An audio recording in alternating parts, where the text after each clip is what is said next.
নবনির্বাচিত প্রধানমন্ত্রী তারেক রহমান বুধবার সচিবালয়ে অনুষ্ঠিত নতুন মন্ত্রিসভার প্রথম বৈঠকে রমজান মাসে সেহরি, ইফতার ও তারাবির সময় নিরবিচ্ছিন্ন বিদ্যুৎ সরবরাহ নিশ্চিত করার নির্দেশ দিয়েছেন। তিনি সংশ্লিষ্ট মন্ত্রণালয় ও দপ্তরগুলোকে প্রয়োজনীয় প্রস্তুতি গ্রহণ করে জনদুর্ভোগ এড়াতে কার্যকর ব্যবস্থা নেওয়ার আহ্বান জানান।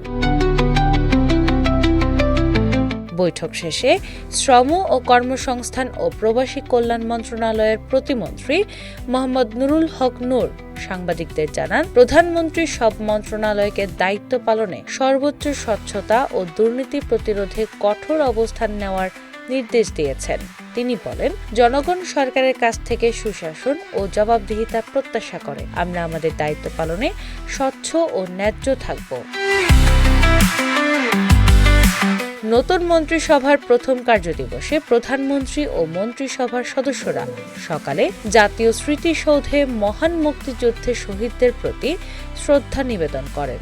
পরে শেরেবাংলা নগরের জিয়া উদ্যানে সাবেক রাষ্ট্রপতি শহীদ জিয়াউর রহমান এবং সাবেক প্রধানমন্ত্রী বেগম খালেদা জিয়ার সমাধিতে পুষ্পস্তবক অর্পণ করেন এবং বিশেষ মোনাজাতে অংশ নেন। উল্লেখ্য, গত 12 ফেব্রুয়ারি অনুষ্ঠিত ত্রয়োদশ জাতীয় সংসদ নির্বাচনের পর মঙ্গলবার শপথ গ্রহণের মাধ্যমে নতুন মন্ত্রিসভা দায়িত্ব গ্রহণ করে।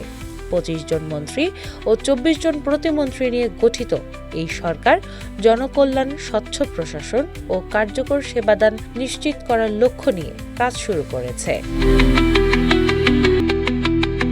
দিনা ইসলাম, বাংলা বাজার পত্রিকা।